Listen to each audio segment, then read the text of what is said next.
सत्य को खोजने वाले आप सब साधकों को हमारा नमस्कार।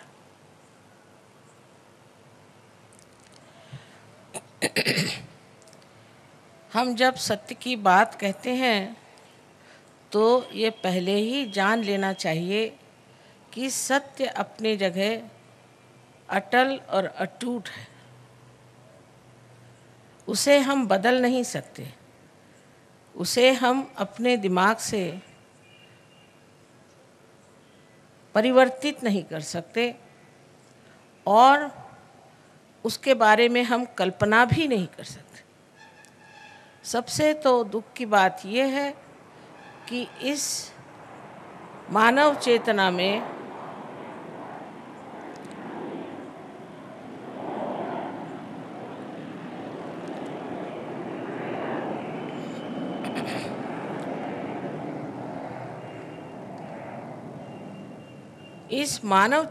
से हम जान भी नहीं सकते कि सत्य क्या है।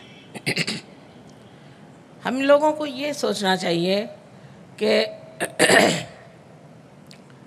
परमेश्वर ने ये इतनी सृष्टि सुंदर बनाई, इतने सुंदर पेड़ हैं, फूल हैं, फल हैं, हमारा हृदय स्पंदित होता है। ये सारी जीवित क्रिया कैसे होती है हम कभी विचार भी नहीं करते। ये हमारी आँख है, देखिए कितना सुंदर कैमरा है। हम कभी विचार भी नहीं करते कि ये इतना सुंदर कैमरा, इतना बारीक, इतना नाजुक किसने बनाया और कैसे बनाया। हम तो इसको मान लेते हैं कि बस है, हमारी आँख है, लेकिन ये आपके पास आई कैसे? इसके बनाने वाली कौन सी शक्ति है? यही शक्ति है जिसे कि पातंजल योग में ऋतंभरा प्रज्ञा कहा गया है और उसे परम चैतन्य, ब्रह्म चैतन्य, रूह और all pervading power of God's love कहते हैं। ये सब उसी एक शक्ति के नाम, वही जीवंत शक्ति सब कार्य करती है। उसी ने हमें अमीबा से इंसान बना दिया। लेकिन अब हमें ये जानना चाहिए कि अगर इंसान बनाना ही आखिरी कार्य था तो इंसान तो परिपूर्ण नहीं है, संपूर्ण नहीं है, उसमें बहुत खोट है, अभी बहुत कमियां हैं, बहुत समझ में कमी है, ज्ञान में भी कमी है, एक दूसरे को पहचानने की भी हमारे अंदर कोई शक्ति नहीं। इसी से हम लड़ झगड़ते रहते हैं। सारी संसार की अशांति इसीलिए है कि मनुष्य सत्य को नहीं जानता, क्योंकि सत्य एकमेव है, एब्सोल्यूट है। एक बार सत्य को जानने के बाद सब लोग एक ही जैसी भाषा बोलने लग जाते हैं। देखिए, संतों में कभी झगड़ा नहीं होता था। नामदेव का आपने नाम सुना होगा। वो एक दर्जी थे और वो एक दिन गोरा कुम्हार को मिलने गए। वो एक कुम्हार था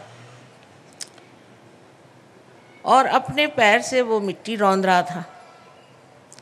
उसको देखते ही नामदेव ने कहा, मराठी में कहा है कि निर्गुणाच्या भेटी आलो सगुणाशी। मैं तो निर्गुण की भेंट करने आया था, तो वो तो तुम्हारे अंदर सगुण है। ऐसी भाषा सिर्फ संत ही संतों से कर सकते। इंसान तो आपस में लड़ते ही रहते हैं, एक दूसरों का बुराई सोचते रहते हैं, एक दूसरों को दुखी देते रहते हैं, और अगर कोई अच्छा इंसान हो तो उसको सता सता के मार डालते।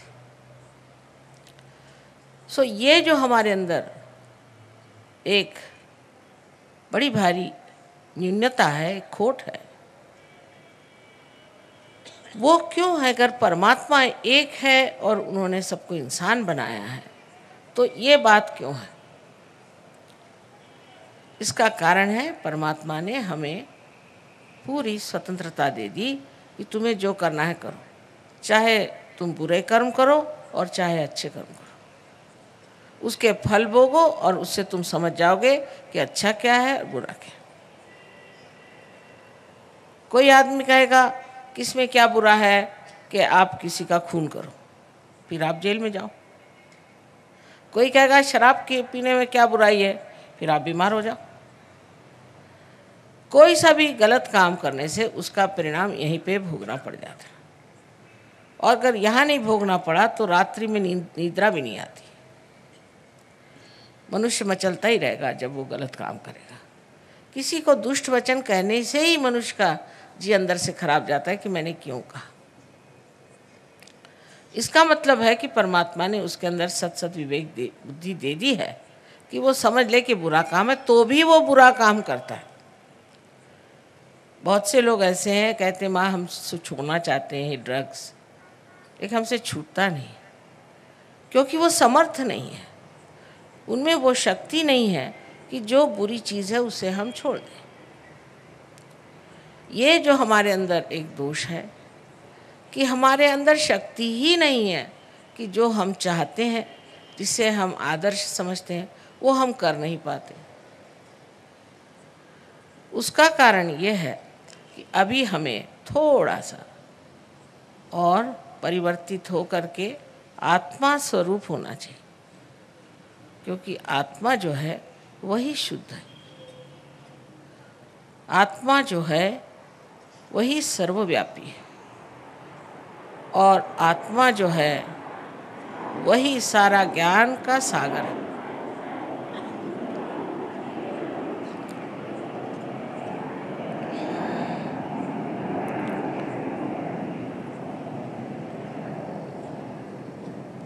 आत्मा से ही आनंद उद्भव होता है। सुख और दुख तो अहंकार की प्रणाली है। आज सुख हुआ तो कल दुख, कल दुख हुआ तो आज सुख। लेकिन आनंद एक ऐसी चीज़ है कि वो एकमेव आनंद मात्र है। उसमें सुख और दुख ऐसे एक रुपया में जैसे दो बाजू होती वैसी नहीं होती। एकमेव चीज़ जो है वो है आनंद, और उस आनंद के सागर में तभी आप डूब सकते हैं जब आप आत्मा स्वरूप हो जाए। बड़े बड़े हमारे यहाँ साइंटिस्ट हो गए, उन्होंने बड़े बड़े खोज की, बहुत बहुत खोज हुई, उस खोज में बहुत सी चीज़ें पता लगाई। अंत में बनाया क्या? तो एटम बॉम्ब, जिससे सभी खत्म हो जाए। एक कर बटन दबा दीजिए, सारी दुनिया ही उड़ जाए। ये कोई अकल की बात है? ये कोई समझ की बात है? ये कोई विजडम की बात है? लेकिन बनाए, अंत में जाके पहुंचती चीज़ वही है जहाँ सर्वनाश हो। कुछ भी चीज़ बनाते हैं, अंत में वो सर्वनाश की ओर जाता है।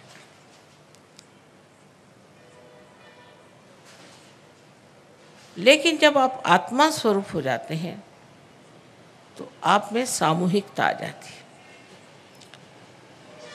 माने ये कि जब कुंडलिनी आपकी जागृत हो करके और ब्रह्मरंध्र को छेदती है तो आपका संबंध ये चारों तरफ फैली हुई इस परम चैतन्य की शक्ति से एकाकारिता प्राप्त करती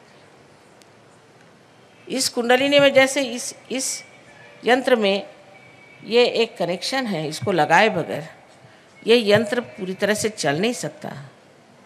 उसी प्रकार ये कनेक्शन लगाए बगैर मनुष्य का कोई अर्थ ही निकलता नहीं। जब ये कनेक्शन लग जाता है तब कितनी बातें हो सकती हैं, उसे सोचिए। एक तो ये कुंडलिनी जो है ये शुद्ध इच्छा है, बाकी जितनी भी इच्छाएं अशुद्ध हैं। आज मन किया कि चलो हम एक ज़मीन खरीद लें, फिर एक घर बांध लें, फिर हम एक मोटर खरीद लें, मन तृप्त ही नहीं होता। जिस चीज़ के लिए दौड़ते हैं, जिसको पाने के लिए मेहनत करते हो, जब सामने आके खड़ी हुई लगे दूसरी चीज़ में, उसका आनंद ही नहीं उठाया, दूसरी चीज़ में लग जाते हैं। क्योंकि ये सारी इच्छाएं शुद्ध नहीं, अशुद्ध है। शुद्ध इच्छा हमारे अंदर, चाहे मानो चाहे नहीं मानो, एक ही है। इसके बारे में आप जानिए चाहे नहीं जानिए, उसके लिए आप सतर्क हो या न हो, एक ही इच्छा आपके अंदर है कि हमारी एकाकारिता इस शक्ति के साथ हो जाए। और ये शक्ति परमात्मा के प्रेम की शक्ति, सो ये सोचती भी है, ये सब चीज़ों को बनाती है, सबको इकट्ठा लाती है, सबको कोऑर्डिनेट करती है, समग्र करती है, और सबसे अधिक तो ये प्यार करती है। तो जब ये शुद्ध इच्छा हमारे अंदर जागृत होती है और जब ये 6 चक्रों में से षट चक्र छेदन ऐसा कहा गया है शास्त्र, गुजरती है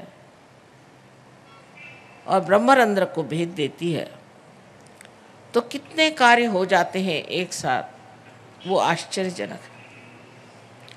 अभी आप लोगों के सामने ये परदेश के लोग आए हैं, करीबन सभी शराब पीते थे। वहाँ शराब न पीना माने, लोग समझते नहीं कि आप शराब नहीं पीते माने आप पागल तो नहीं। उनके यहाँ तो शराब पीना माने ऐसा है जैसे पानी पीने जैसा। सभी लोग शराब पीते थे, बहुत से लोग इनमें से ड्रग्स लेते थे, बहुत से लोगों को अनेक बीमारियां भी थी। यह आश्चर्य की बात है कि जिस दिन कुंडलिनी का जागरण हो गया, हठात सब छोड़ के खड़े हो गए, सब कुछ छूट गया और इतने सुंदर हो गए। आप जानते हैं पहले ज़माने में जब यहाँ अंग्रेज़ थे, उनको एक भी अक्षर हिंदी का सिखाना मुश्किल था, एक वाक्य उनको समझाना मुश्किल। अगर उनसे कहना दरवाज़ा खोल दे तो कहना पड़ता था ऐसा कहो, there was a cold day. नहीं तो उनकी खोपड़ी में नहीं घुसती थी हिंदी भाषा। बहुत कठिन लोग थे वो लोग। संस्कृत में आदि शंकराचार्य के सारे मंत्र बोल रहे हैं, अपने बच्चे नहीं बोल सकते। ये कहाँ से हुआ? आपके कुचिपुड़ी नृत्य हुआ, फिर उसके बाद में आपका संगीत, साउथ इंडिया का संगीत तो नॉर्थ इंडिया वाले नहीं समझते, नॉर्थ इंडिया का साउथ इंडिया वाले नहीं समझते। ये लोग दोनों ही संगीत में मज़ा उठा रहे हैं। ऐसी विश्वव्यापी शक्ति इनके अंदर आ गई है जो सारे विश्व का मिलन साध्य कर रही है, क्योंकि इनके सारे ही चक्र जागृत हो गए। इन चक्रों से ही हम अपनी शक्ति प्राप्त करते हैं, जिससे हमारा शारीरिक, मानसिक, बौद्धिक और आध्यात्मिक कार्य होता है। वो सारे के सारे चक्रों को कुंडलिनी जागृत करके और प्लावित करती है, नरिश करती है, और उस शक्ति के कारण हम लोग एकदम परिवर्तित हो जाते हैं। और अव्याहत जब ये शक्ति ऊपर से नीचे चलती, पूरे समय जब इस शक्ति का हमारे अंतर आंदोलन होते रहता है, तब फिर थकने की कौन सी बात, तब बीमार पड़ने की कौन सी बात।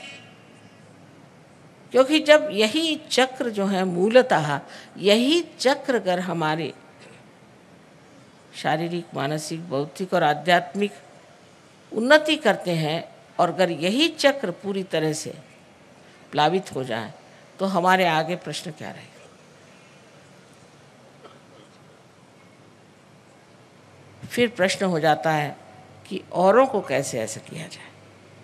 हमें तो सब कुछ मिल गया, अब हम दूसरों को कैसे दें? अब ये कितने कितने दूर देशों से आए हैं, हैदराबाद के लोगों से मिले। ये सर्वव्यापी प्रकृति जो है वो अंदर जागृत हो जाती है, जिसे हम सामूहिक चेतना कहते हैं। तो जब कुंडलिनी का जागरण हो जाता है और जब वो हमारे तालु में छेदन करती है, तो ये स्थान सदाशिव का है।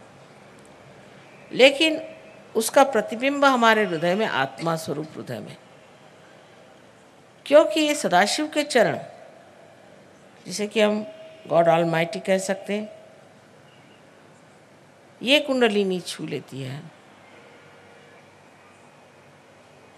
तो आत्मा जागृत हो करके, आत्मा वैसे तो जागृत है ही किंतु हमारे चित्त में नहीं, वो हमारे चित्त में आ जाता है। चित्त प्रकाशित हो जाने से अंधेरे में मनुष्य कैसे भी चलता है, कैसे भी रहता है, उस प्रकाश में वो समर्थ हो जाता है और उस प्रकाश में सब चीज़ें अपने आप छूट जाती। समझ लीजिए आप एक अपने हाथ में सांप लेके खड़े और अंधेरा, किसी ने कहा कि तुम्हारे हाथ में सांप है, इसे छोड़ो, तो ज़िद्दी आदमी कहेगा कि नहीं ये सांप नहीं, ये तो डोर है। अरे भाई सांप है, छोड़ दो, नहीं डोरी है। जैसे ही लाइट आ जाएगी फट से छोड़ देगा ना, उसको कुछ बताना तो नहीं पड़ता।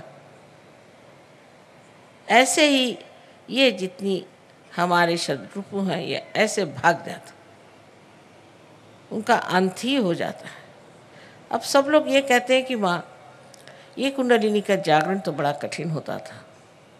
अरे भाई हजारों वर्ष पहले की बात, कब वृक्ष बहुत बढ़ गया है बाहर, आपका समाज बढ़ गया, आपके लोग बढ़ गए, सारा सिविलाइजेशन बढ़ गया, तो क्या इसकी जड़ें नहीं बढ़ेंगी? इसकी जड़ें भी बढ़ गईं और जड़ें बढ़ करके इसका स्रोत बढ़ गया। स्रोत से ही ये ज्ञान आया है और इस ज्ञान से ही ये जो आपका सृष्टि का जो कुछ भी विकास हुआ है वो नरिश हो जाएगा, वो प्लावित हो जाएगा। नहीं तो सब जगह यही कह रहे हैं कि अब तो डिस्ट्रक्शन आने वाला है। ये डराने की भी बात है, डिस्ट्रक्शन आ नहीं सकता।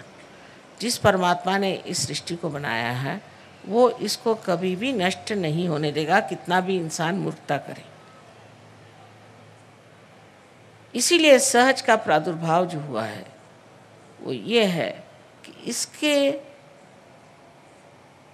प्रादुर्भाव से ये नष्ट होने वाला समाज, ये नष्ट होने वाली व्यक्ति, ये नष्ट होने वाले देश और ये नष्ट होने वाला विश्व सारा संभल जाएगा और एक नए तरह के लोग जागृत होंगे जिन्हें कि हम संत कहते हैं।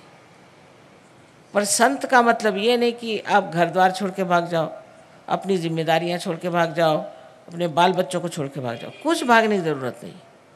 आप अपने ही अंदर संत हो जाते हैं।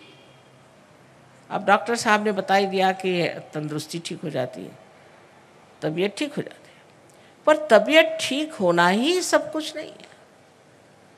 अगर तबीयत ठीक भी हो गई तो आगे क्या?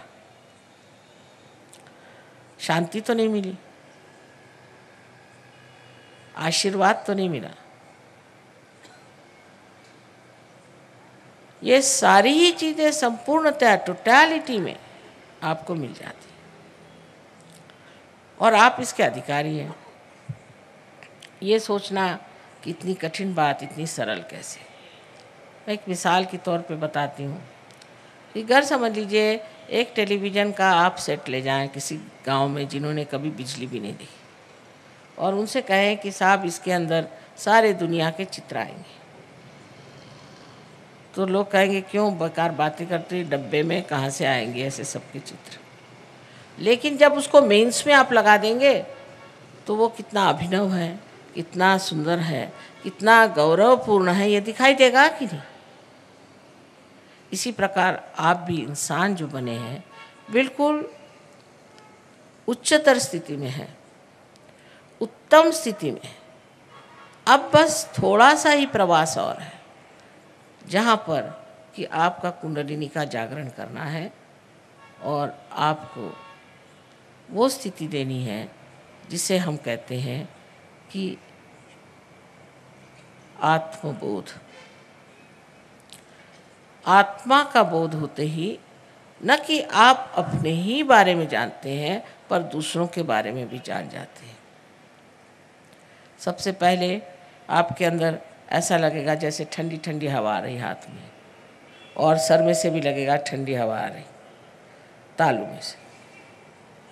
यही जो आपको हाथ में लग रहा है, पहला अनुभव, पहली मर्तबा आप इस परम चैतन्य को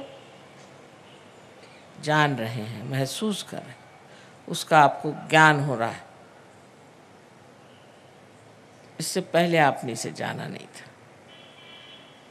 उसके बाद दूसरी स्थिति आती है जिसमें आप निर्विकल्प हो जाते हैं। जब आप इसको इस्तेमाल करने लग जाते हैं, आपको आश्चर्य होता है, आप अपने हाथ से कुंडलिनी दूसरों की जगा रहे हैं, लोगों को ठीक कर रहे हैं और आनंद में मगन हैं। धीरे धीरे बिल्कुल आप निश्चिंत होकर के अनेक शक्तियों को प्राप्त कर लेते हैं और फिर आप निश्चिंत हो जाते हैं।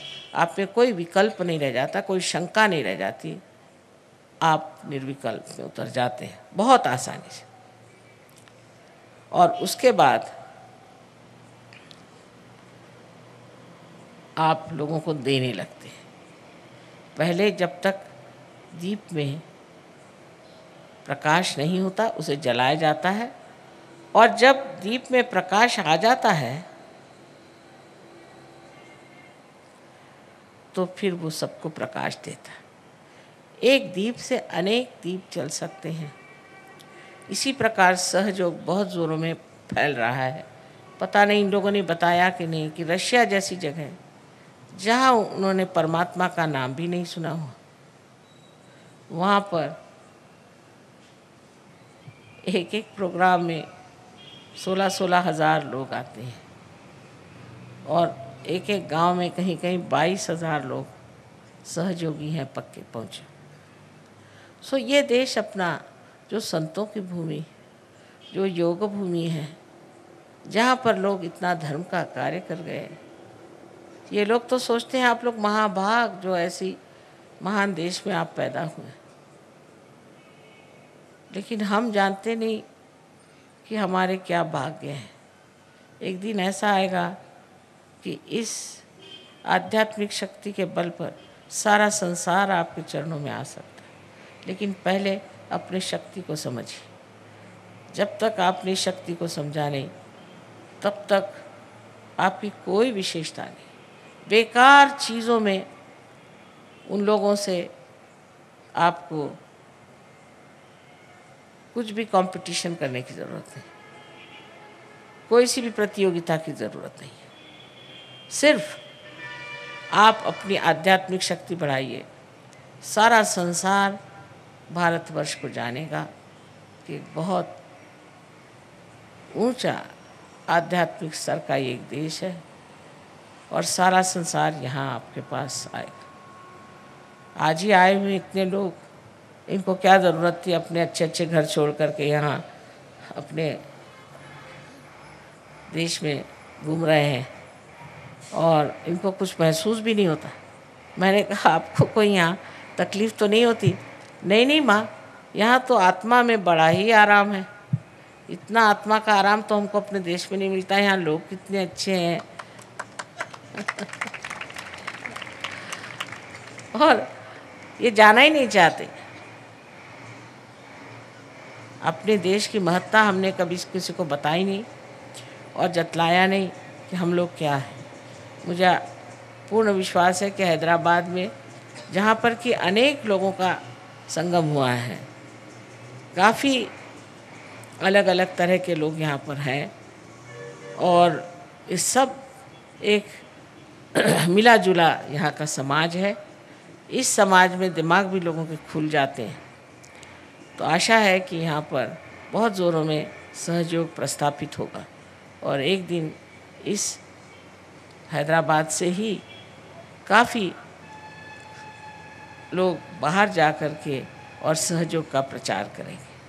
आप सबको अनंत आशीर्वाद।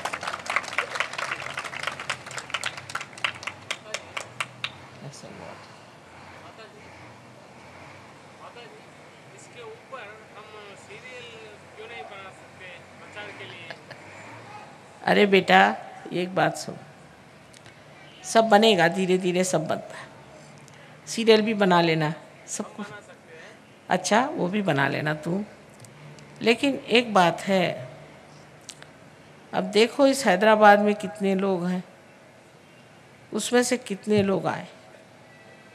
जिसका नसीब होएगा वही तो आएगा। तुम 17 सीरियल बनाओ, नहीं तो कुछ भी। नसीब की बात है, समझने की बात है। अभी सबसे कहा कि भाई पैर मत छुओ, मैं चल रही हूँ, फट से पैर पकड़ोगे तो गिर जाऊंगी, वो तक तो लोग समझते नहीं। फड़ाक से पैर में एकदम पकड़ लिया, मैं गिरने ही वाली थी। जब इतनी भी समझ नहीं, वो क्या सीरियल के असर में घुसेगा?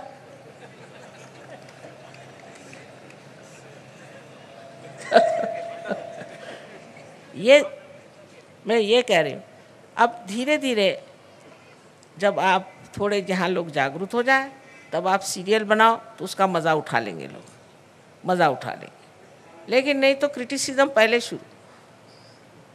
ये सीरियल, अच्छा खुश रहो, जीते रहो, तुमको अनंत आशीर्वाद है। पानी पर टेलीविज़न वाले दिखाए तब। अच्छा देखो,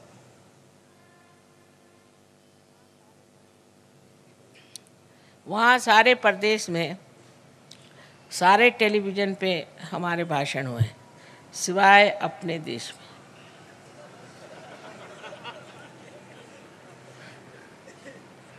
और मेरी समझ में नहीं आता कि क्या करें। सारी दुनिया में हुए, ऐसा कोई देश नहीं जहाँ हम गए और उन लोगों ने हमें टेलीविज़न पे बड़े अदब से बुलाया। इंग्लैंड में था, लेकिन अपने देश में नहीं।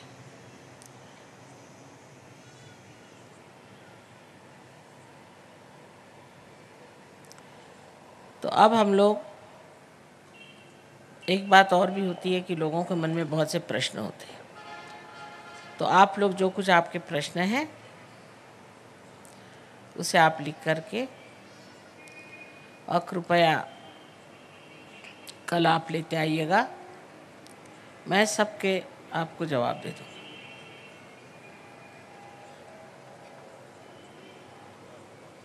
यहाँ रख दीजिए, कल जवाब दे देंगे। कल दीजिएगा, जाने से पहले लिख के रख जाइए, अभी नहीं।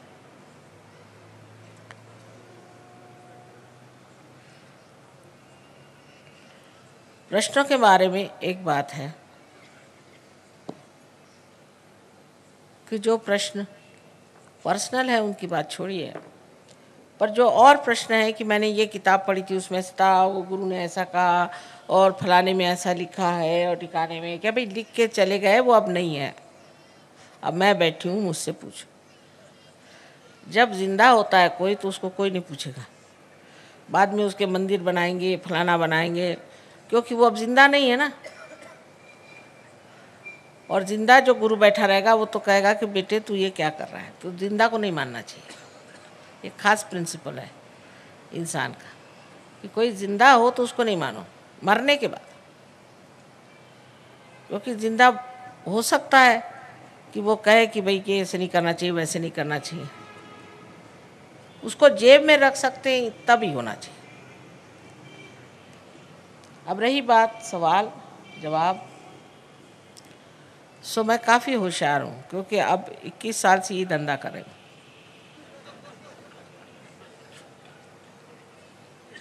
और सारे देशों में ही है सवाल पूछने की बीमारी। सो काफ़ी होशियार हूँ मैं। लेकिन मैंने अगर आपका जवाब दे भी दिया तो भी ये न जानिए कि आप पार हो ही जाएंगे, गारंटी होगी। ये एक जीवंत क्रिया है। इससे आप समझिए कि एक छोटा सा बीज है, उसको आपने ज़मीन में छोड़ दिया तो ये पृथ्वी ने उसको जन्म दे दिया। अब उसके लिए आप कुछ सवाल पूछो, मंत्र पढ़ो, कुछ करो, कुछ नहीं होता। वो स्पॉन्टेनियस माने सहज होता। और वही बात है सहज। सह माने आपके साथ और ज माने पैदा हुआ। ऐसा ये योग का साधन आप हरेक का जन्म सिद्ध अधिकार है। इसे आप सब प्राप्त करें। और ये कभी मत सोचिए कि मुझसे नहीं होगा और मैं कैसे हो सकता हूँ। तो अब हम लोग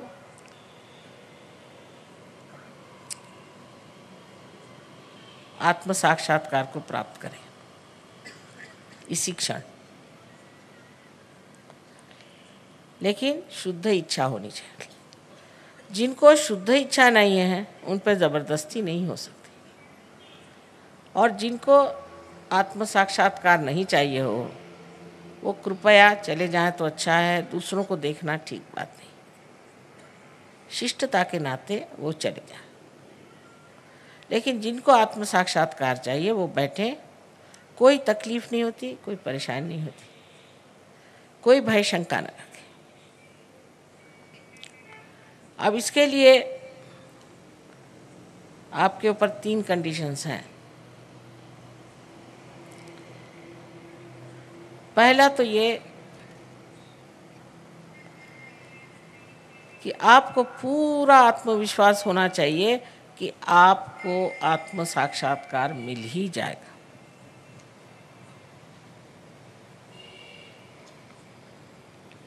अपने और पूरा विश्वास होना चाहिए। दूसरा ये कि मैं दोषी हूँ, मैं पापी हूँ, मैं खराब हूँ। मतलब दुनिया भर के लोग पढ़ाते भी रहते हैं, बताते रहते हैं आप पापी हैं, पापी हैं, तुम पाप कर रहे हो, मेरे को पैसे दो, तुम्हारे पाप मैं धो दूंगा। ऐसे भी बहुत से लोग हैं, खुद ही पाप कर रहे हैं दूसरों के पैसे लेकर के, वो क्या पाप धोएंगे। कोई पापी नहीं, माँ की नज़र में कभी कोई पापी नहीं। हाँ, राक्षस है, दुष्ट है, लेकिन कोई पापी नहीं है। तो ये सोचना है कि भटके हुए लोग हैं, अंधेरे में बैठे हैं, अज्ञान में बैठे हैं, लेकिन कोई भी संसार में पापी नहीं है। तो दूसरी बात है कि मैं दोषी हूँ, मैं गिल्टी हूँ, ऐसे पहले ही से सोच के बैठोगे तो कुंडलिनी चढ़ेगी नहीं। यहाँ पर ये चक्र है लेफ्ट साइड में, ये पकड़ जाता है, और जो लोग ऐसा सोचते हैं उनका ये चक्र हमेशा पकड़ता है। और आपको पता है इस चक्र को पकड़ने से कितनी खराब बीमारियाँ हो जाती हैं। एक तो अंजाइना की बीमारी हो जाती, और स्पॉन्डिलाइटिस की बीमारी हो जाती है, और तीसरी जो बात है कि हमारे अंदर जो कुछ भी संस्थाएं कार्य करती हैं, ऑर्गन्स कार्य करते हैं, वही आलसी हो जाते हैं, लिथार्जिक हो जाते हैं। इसलिए कृपया कोई भी अपने को दोषी न समझे। आपसे मैंने पहले कहा कि आपको अपना गौरव जानना है, आप गौरवशाली हैं। अपने प्रति एक तरह का मान रखना चाहिए और एक प्रसन्न चित्त होकर के बैठे, न कि अपने को बुरा भला कह करके।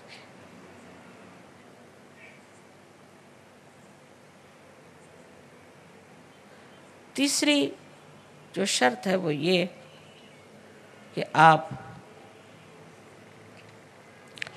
सबको एक साथ माफ़ कर दें। आप सब लोग कहेंगे कि सबको माफ़ करना बहुत कठिन, ये तो बहुत ही कठिन है। बहुत से लोग कहते हैं, खासकर विलायत में लोग कहते हैं कि माफ़ करना कठिन। अब भाई ज़रा सोचिए, आप माफ़ करते या नहीं करते, करते क्या हो? कुछ भी नहीं करते। ज़रा विचार करें। सिर्फ दिमागी जमा खर्च है कि हम माफ़ नहीं कर सकते, लेकिन उसका परिणाम क्या कि हम गलत लोगों के हाथों में खेल रहे हैं। जिन्होंने हमें सताया, हमें छला, वो तो आराम से कूद रहे हैं, और हम अपने को छल रहे हैं कि हम उनको माफ़ नहीं कर सकते। रात दिन उनको याद कर करके दुख पा रहे हैं। एक साथ सबको माफ़ करो। ऐसे लोगों को याद भी करने की ज़रूरत नहीं है।